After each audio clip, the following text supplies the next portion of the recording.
বাড়ির রান্না একরকম আর অনুষ্ঠান বাড়িতে যখন হিউজ পরিমাণে মাছ রান্না হয় তার টেস্ট অন্যরকম। আজকের ভিডিওতে দেখতে পাবেন এক অন্যরকম মাছের রেসিপি। এই অন্যরকম মাছের রেসিপি কিভাবে রান্না করা হয় আজকের ভিডিওতে আপনারা সেটাই দেখতে পাবেন। এখন বাজে সকাল ৯টা আর দুপুর একটাই লোক খেতে বসবে, তাই মশলাপাতি সবকিছু বেটে ফেটে এখন রেডি করে রাখা হচ্ছে। প্রত্যেক হাঁড়ি করে রান্না সমান নয়, অনেকে অনেক রকম ভাবে রান্না করে। এখানে ২৫০ পিস মতো মাছ আছে। মাছগুলোকে নুন হলুদ নয়, শুধু নুন মাখিয়ে সর্ষে তেলের মধ্যে ভাজা হবে। এখন কড়ার মধ্যে তেল গরম করা হবে প্রথমে। তারপর তেল গরম হয়ে গেলে ওই তেলের মধ্যে এই কাতলা মাছগুলোকে ডিপ ফ্রাই করে নিতে হবে। আমার তো মনে হয় এই ২৫০ পিস মাছ ভাজতে ১ ঘন্টা টাইম লেগে যাবে।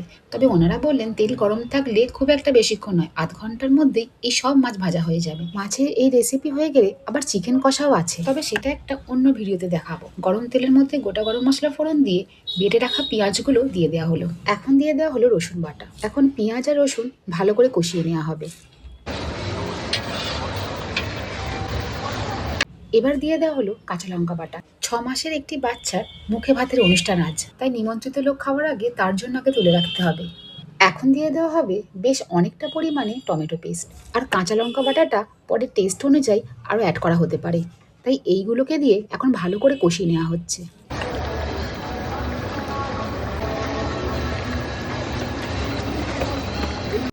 কষানো হয়ে গেলে এর মধ্যে এখন দিয়ে দেওয়া হচ্ছে কাজু বাদাম আর পোস্ত বাটা। বেশ অনেকটা পরিমাণে চলে গেল কাজু বাদাম আর পোস্ত বাটা। আসলে মাছের পরিমাণটাও তো অনেক, তাই সেই অনুযায়ী এখানে কাজু বাদাম আর পোস্ত বাটা দিয়ে এটাকে একটুখানি মিশিয়ে নিতে হবে। খুব ভালো করে ফুটে গেলে এখন দিয়ে দেওয়া হচ্ছে অল্প পরিমাণে টক দই। এবার এই মশলাটাকে ভালো করে ফুটতে দেওয়া হবে। আসলে টক দইয়ের পরিমাণটা কম দেওয়া হয়েছে কারণ এখানে টমেটোর পরিমাণটা অনেকটা দেওয়া হয়েছে, যাতে নিচে না ধরে যায়, তাই এখানে কিন্তু সমানে নাড়তে হবে। লঙ্কার পরিমাণ কম হয়েছে, তাই এখানে আরেকটু কাঁচা লঙ্কা বাটা অ্যাড করে পরিমাণ মতো নুন দিয়ে ঢেলে দেওয়া হচ্ছে ৫০০ ml আমুল লিকুইড দুধ। এবার এর মধ্যে দিয়ে দেওয়া হবে আমুল গুঁড়ো দুধ। বেশ অনেকটা পরিমাণে চলে গেল আমুল গুঁড়ো। এবার হচ্ছে ভালো করে মেশানো। মোটামুটি সবকিছু দেওয়া হয়ে গেছে। এবার ভালো করে মিশিয়ে নিতে হবে আর সমানে নাড়তে হবে, কারণ কাজু বাদাম পোস্ত বাটা দিয়ে এমনি গ্রেভিটা গাঢ় হয়ে যায়। এখন এর মধ্যে চলে যাবে এই শিশিটা। এতে আছে কেওড়া জল। এই শিশিটা পুরোটাই ঢেলে দেওয়া হবে এই গ্রেভিটার মধ্যে। আগেই পেঁয়াজ আদা রসুন ভালো করে কষিয়ে নেওয়া হয়েছে। কাজু বাদাম পোস্ত বাটা দিয়ে ভালো করে ফুটিয়ে নিয়ে এবারে দিয়ে দেওয়া হলো পরিমাণ মতো জল। জল দেওয়ার পর এখানে আরও একটু নুন অ্যাড করা হয়েছে। এবার গ্যাসের ফ্লেমটা হাই করে দিয়ে এই মশলাটাকে এবার ফুটতে দেওয়া হবে।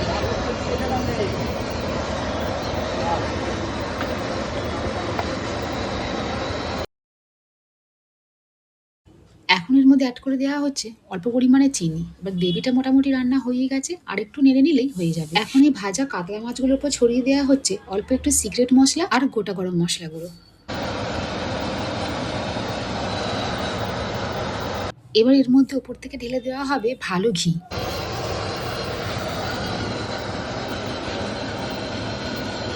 এখন দিয়ে দেওয়া হচ্ছে অল্প একটু আমুল বাটার। এদিকে মাছের প্রিপারেশন করতে করতে ওদিকে মাছের গ্রেভিটা একদম রেডি হয়ে গেছে। এবার এই গ্রেভিটাকে উপর থেকে মাছগুলোর ওপর ঢেলে দেওয়া হবে। অনুষ্ঠান বাড়ির একদম ইউনিক ধরনের মাছের রেসিপি রেডি হয়ে গেছে। উপর থেকে গ্রেভিটা ঢেলে দিয়ে এবার একটা গ্যাসের মধ্যে মোটামুটি ১০ মিনিট মতো হালকা আঁচে এটাকে ফুটতে দেওয়া হবে।